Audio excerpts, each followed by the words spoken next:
Magandang umaga po sa inyong lahat. Ngayon po ay Webes sa ika-6 na linggo ng muling pagkabuhay. Simulan po natin ang ating pagdiriwang sa pamumuno ng ating rektora at kura paroko, Reverendo Padre Joselito Ayokson.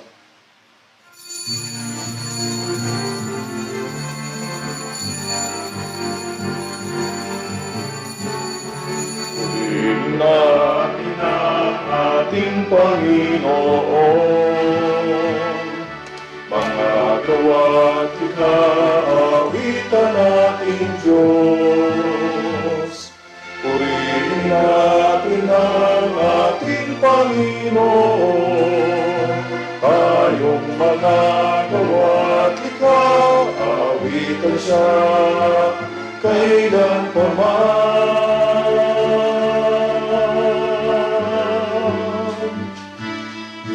ang langit siya ang ulan, siya ang hangin, siya awitan kailanman, ang araw siya ang masagabi, siya ang lahat ng kaligtasan, itaas ang kamay at umawit sa Kanya. Purihin natin ang ating Panginoon, mga gawa at ikaawitan ating Diyos. Purihin natin ang ating Panginoon, tayong mga gawa at ikaawitan siya, kailan pa man,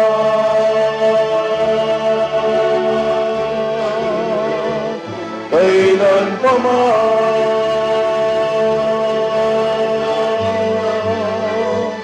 magpakailanman.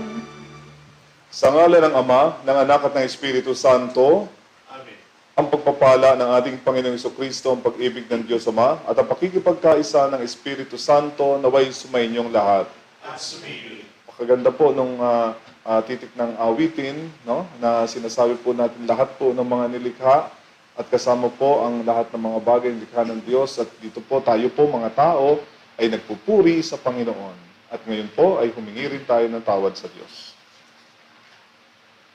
Inaamin ko sa makapangyarihang Diyos at sa inyo mga kapatid, na lubha ako nagkasala sa isip, sa salita at sa gawa, at sa aking pagkukulang. Kaya isinasamo ko sa mahal na Birheng Maria, sa lahat ng mga anghel at mga banal, at sa inyo mga kapatid, na ako'y panalangin sa Panginoong ating Diyos. Kaawaan tayo ng makapangyarihang Diyos, patawarin tayo sa ating mga kasalanan at patnubayan tayo sa buhay na walang hanggan. Amen. Panginoon, kaawaan mo kami. Panginoon, kaawaan. Kristo, kaawaan mo kami. Kristo, kaawaan. Panginoon, kaawaan mo kami. Panginoon, kaawaan. Manalangin tayo. Ama naming makapangyarihan, ginawa mong maging iyong katuwang ang sambayanan mo sa pagganap sa kaligtasan. Ipagkaloob mo lagi naming ikagalak ang muling pagkabuhay ng giliw mong anak na namamagitan kasama ng Espiritu Santo, magpa sa walang hanggan.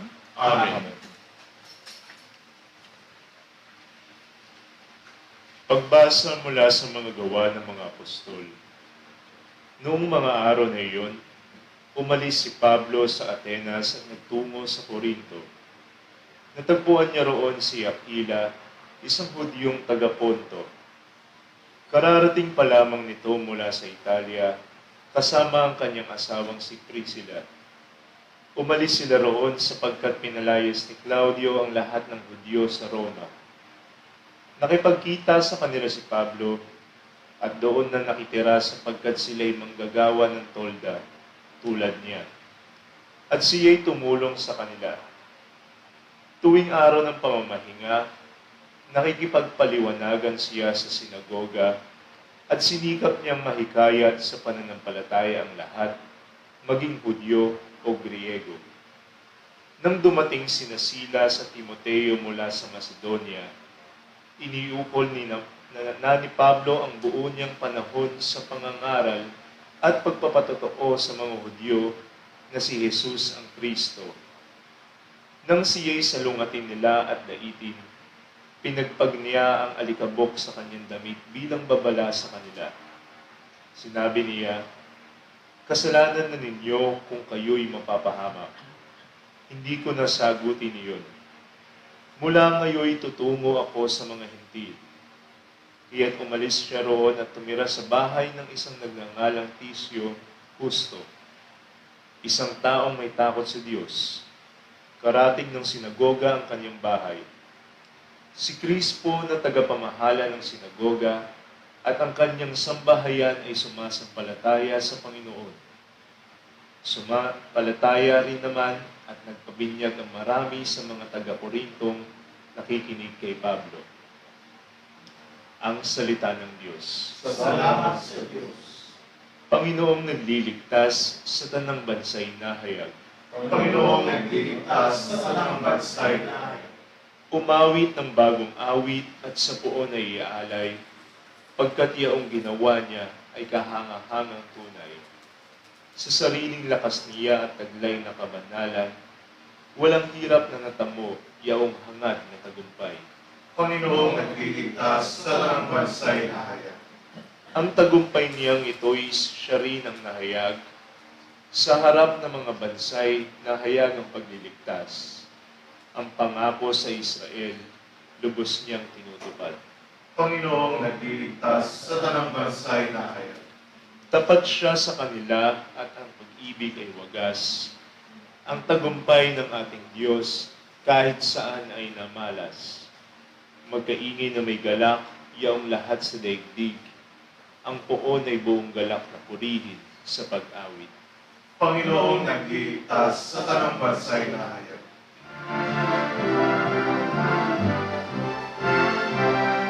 Alleluia, Alleluia, Alleluia,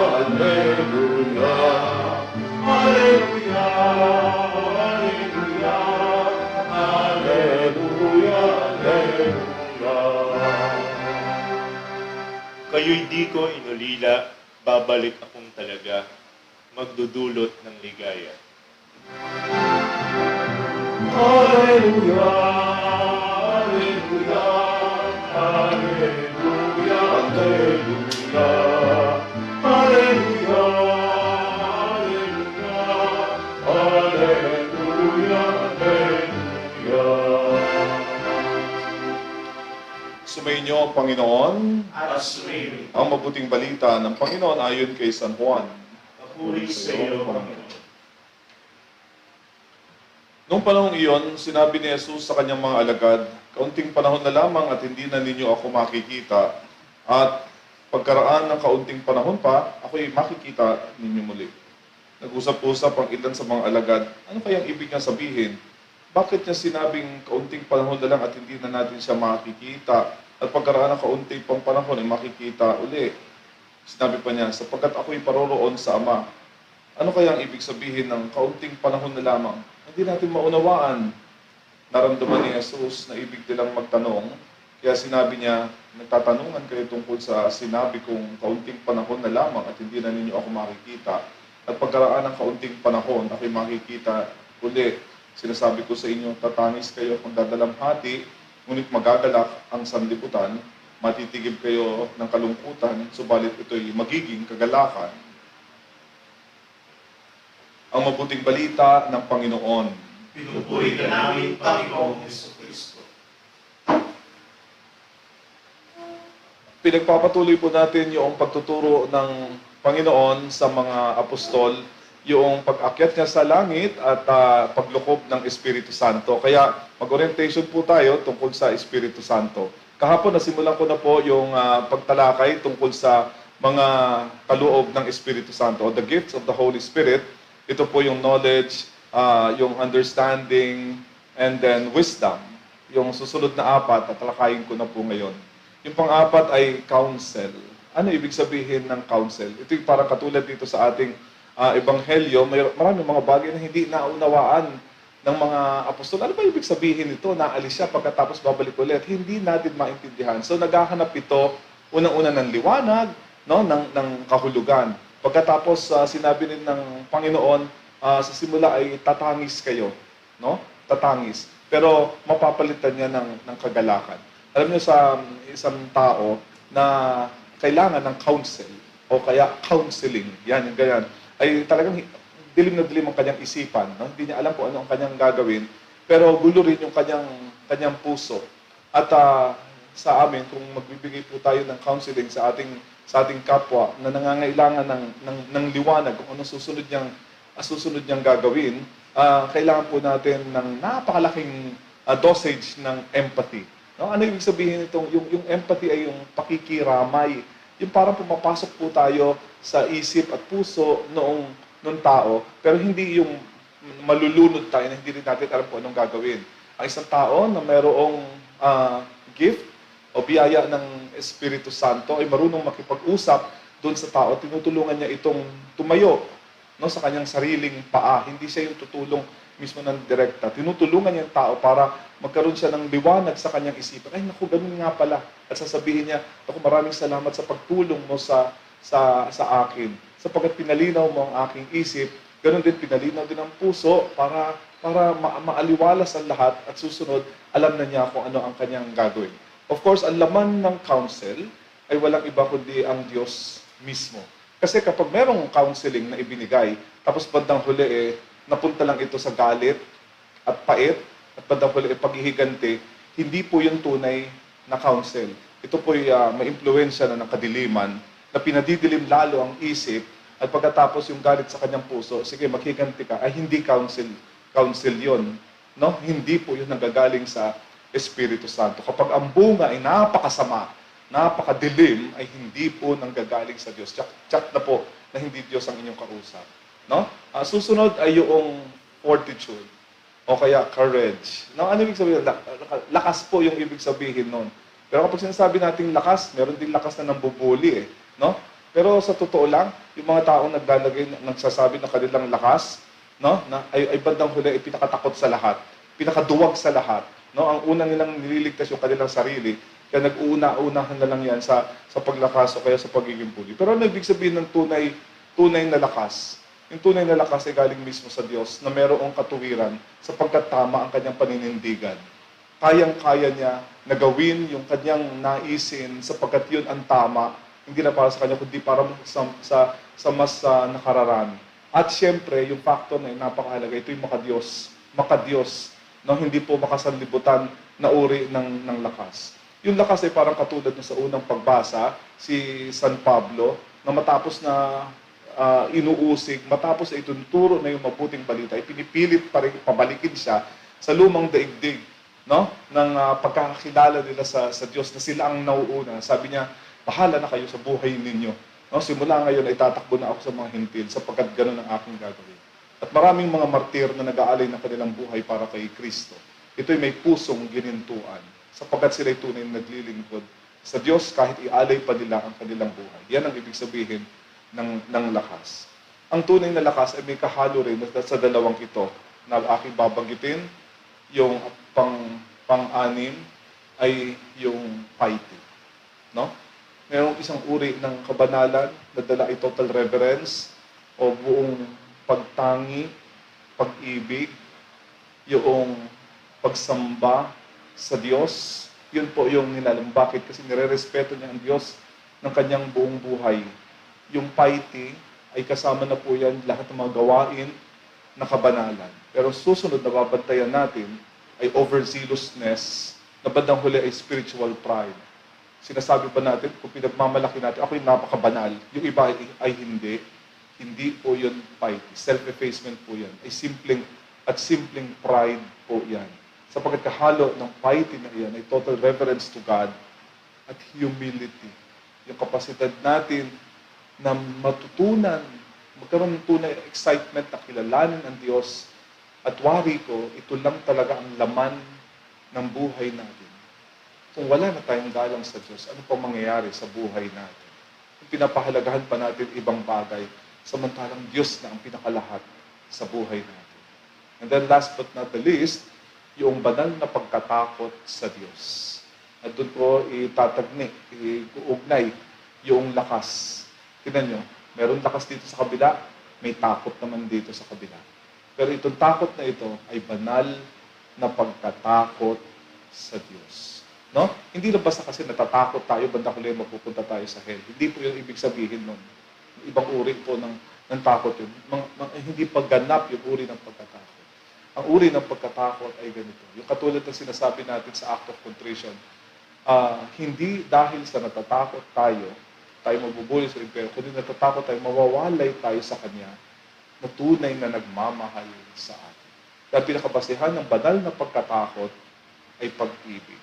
Mawalay ang Diyos, hindi na tayo mabubuhay dito sa mundo. Ito'y batay sa pag-ibig. Ang mga kapatid ko lang, mga oras na ito, sa pagtalakay natin ng buhay ng banal na Espiritu, ang naiiwan na lamang ay yung mismong buhay.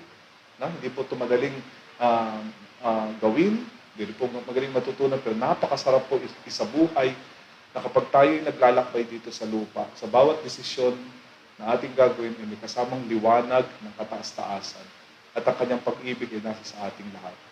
May kita po natin, pagdasal po natin na ang bunga, hindi po tayo perfecto, pero alam natin kapag may bungang napakaganda sa pagkakaroon ng buhay din sa ating kapwa, kaligtasan, pagpapatawad ng mga kasalanan, ito'y nanggagaling sa Diyos.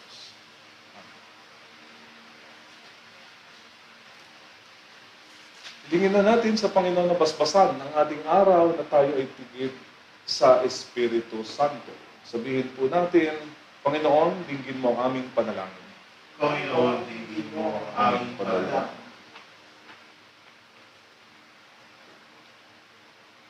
Ang simbahan, naway buong tapang na magpatotoo at walang takot na magpahayag ng mensahe ni Kristo sa mundo. Manalangin tayo sa Panginoon. Panginoon, Dinggin mo ang aming panalangin. Ang mga nabubuhay sa pangungulila at dalamhati, naway makaranas ng nakapagpapaginhawang presensya ng pag-ibig ng Diyos. Manalangin tayo sa Panginoon. Panginoon, dinggin mo ang aming panalangin. Ang mga nalulungkot o namimighati, naway makaunawa sa tunay na kahalagahan ng kanilang buhay. Manalangin tayo sa Panginoon. Panginoon, dinggin mo ang aming panalangin. Sa kanilang kahinaan, naway matuklasan ng mga may sakit at may kapansanan ang lakas ni Kristong muling nabuhay. Manalangin tayo sa Panginoon. Panginoon, dinggin mo ang aming panalangin. Ang mga yumao ng tapat sa Panginoon, naway makatagpo ang manunubos ng nagpakasakit para sa kanila. Manalangin tayo sa Panginoon. Panginoon, Dinggin mo ang aming panalangin. Pagdasal din natin ang pag-aalay po ng ating panalangin at mas higit pa na ang ating buhay habang nararanasan natin ang bawat minuto at segundo ay puno ng pagpapala na nanggagaling sa Espiritu Santo. Ama naming puspos ng kabutihan at pag-ibig, tunghayan mo na may habag ang iyong bayan dahil sa kanilang mga pagkukulang, tulungan mo sila sa mga hinaharap nilang pagsubok at hayaan mong lukuban sila ng iyong pag-ibig. Hinihiling namin ito sa pamamagitan ni Kristong aming Panginoon. Amen. Amen.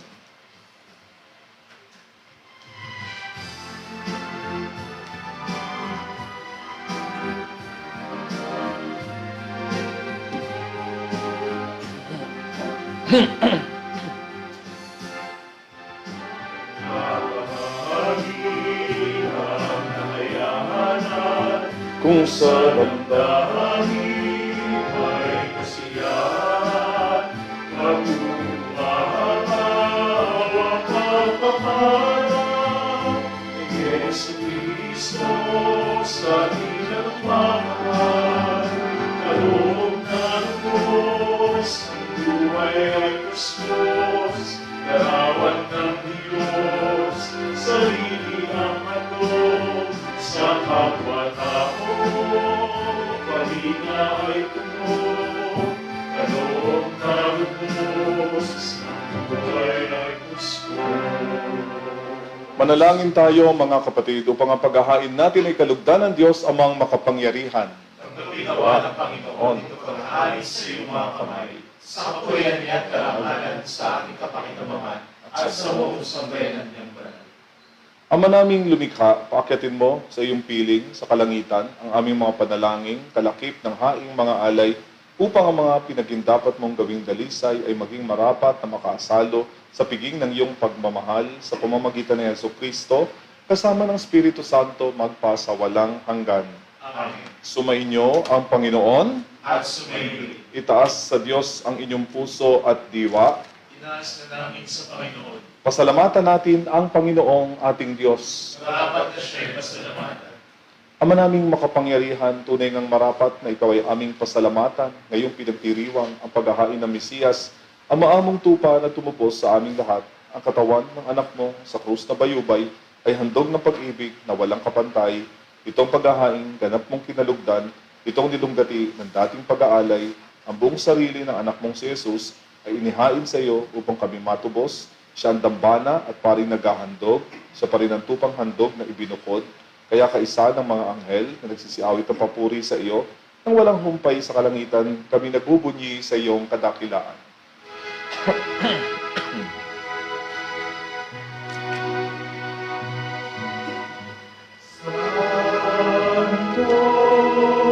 Santo, Santo, Santo,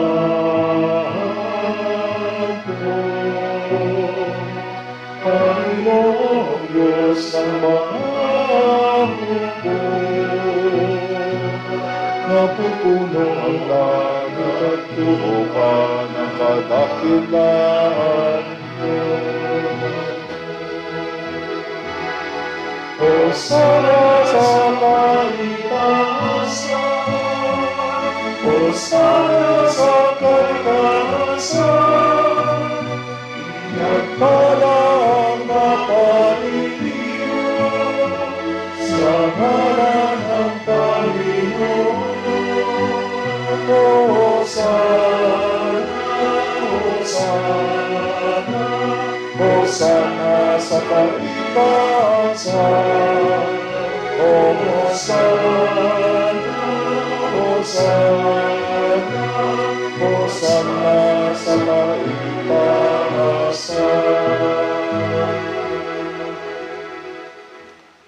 Ama naming banal, ikaw ang bukal ng tanang kabanalan, kaya't sa pamamagitan ng iyong Espiritu, gawin mong banal ang mga kaloob na ito upang para sa amin, maging katawan at dugo ng aming Panginoong Jesucristo. Bago niya pinagtiis ang kusang loob na maging handog, hinawakan niya ang tinapay, pinasalamatan kanya, pinaghati-hati niya iyon, iniabot sa kanyang mga alagad at sinabi, "Tanggapin ninyong lahat ito at kanin, ito ang aking katawan na ihahandog para sa inyo."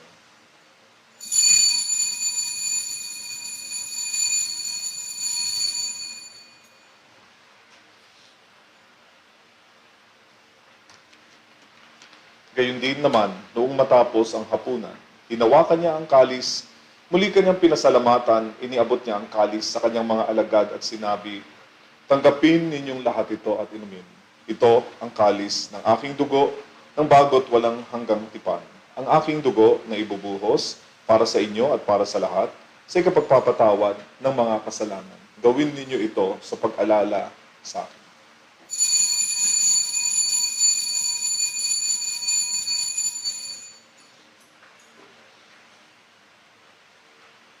Ang misteryo ng pananampalataya, si Kristo'y namatay, si Kristo'y nabuhay, si Kristo'y babalik sa wakas ng panahon.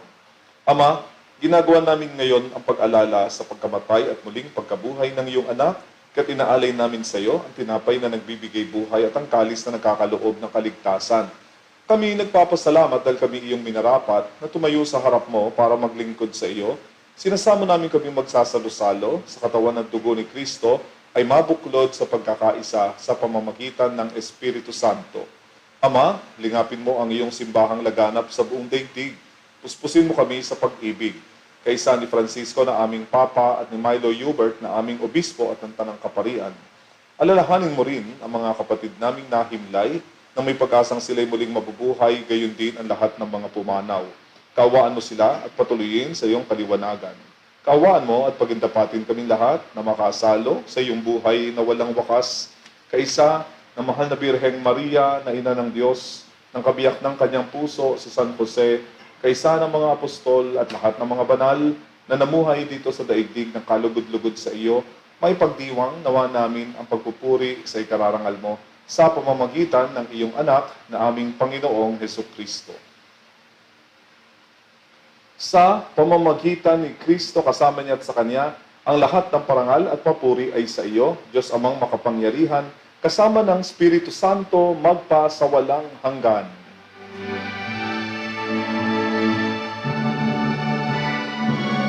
Amen, Amen, Alleluia, Amen, Amen, Amen, Alleluia, Amen.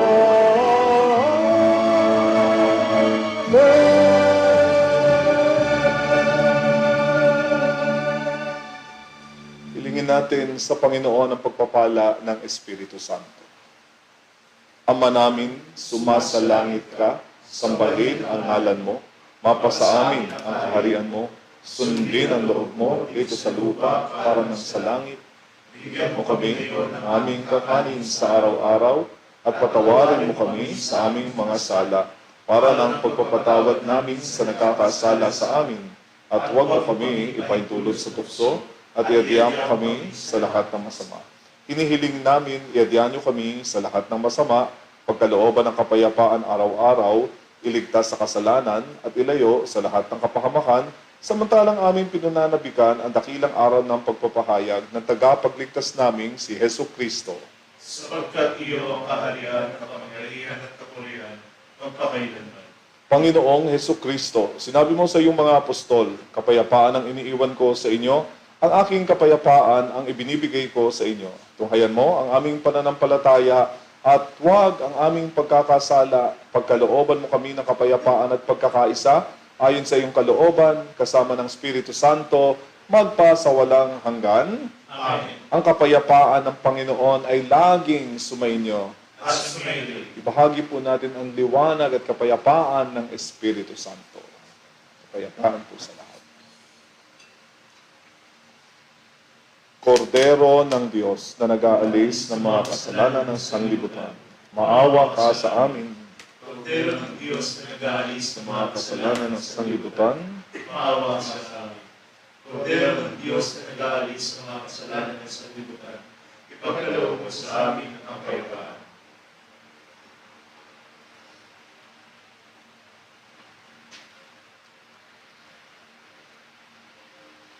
ito ang kordero ng Diyos. Ito ang nag-aalis ng mga kasalanan ng sanlibutan.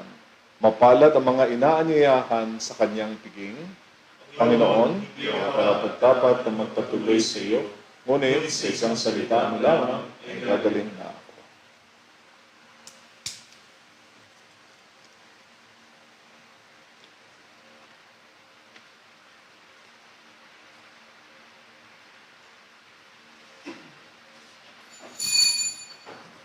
Espiritual na pagtanggap na pumatyon. Panginoong Jesus, ako ay naniniwala na ikaw ay nasa kabanal-banalang sakramento. Iniibig kita ng higit sa lahat at minimithi kong tanggapin ka sa aking kaluluwa sapagkat sa mga sandaling ito ay hindi kita matatanggap sa sakramento. Tumuloy ka sa Espiritu sa aking puso, niyayakap kita na para bagang naririto ka na at iniaalay ko ng buong buo ang aking sarili sa iyo. Huwag mo hayaang mawalay ako sa iyo. Amen.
sa'yo, nakimulan ay sa kalooban mo.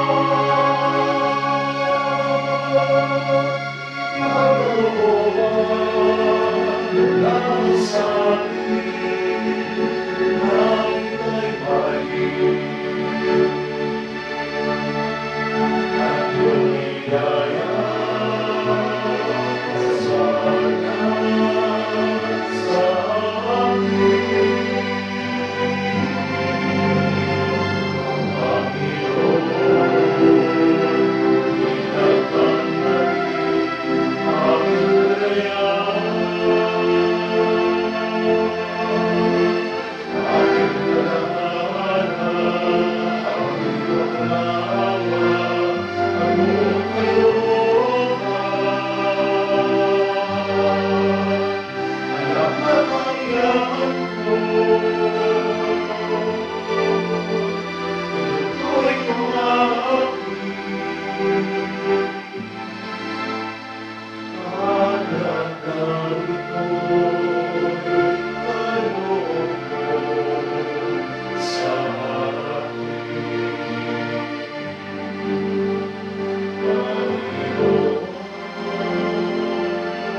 Oratio Imperata.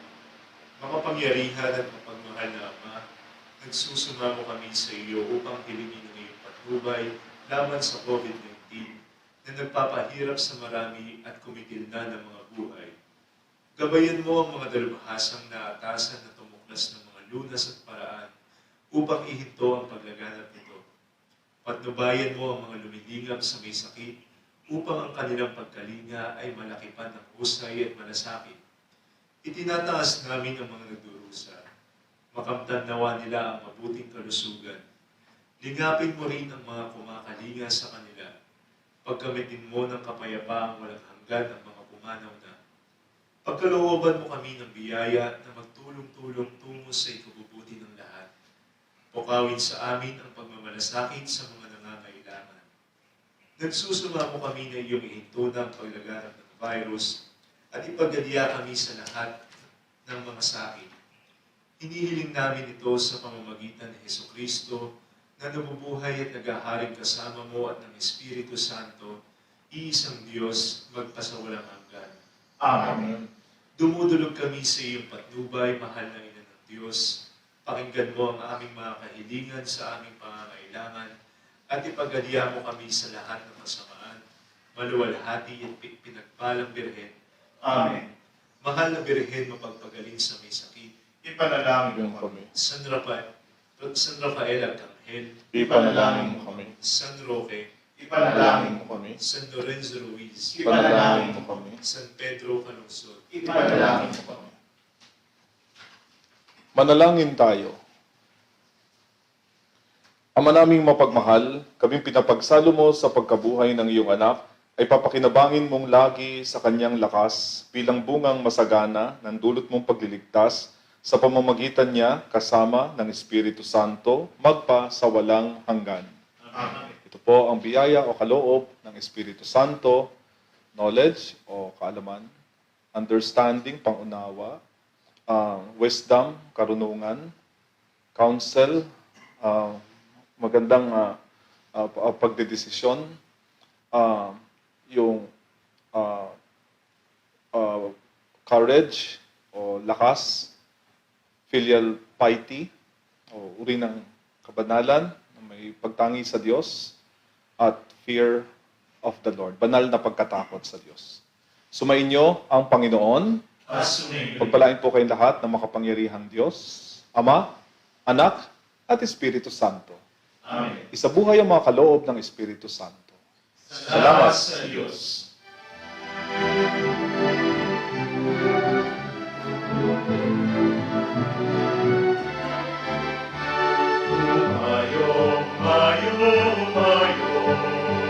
Ipangarap ang pag-ibig ni Kristo, tungo sa pagbabago ng bawat puso sa mabuting balitang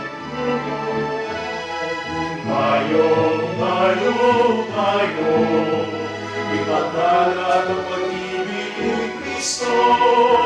Tungo sa pagbabago ng bawat puso sa mabuting balitang itubo. Tungo sa pagbabago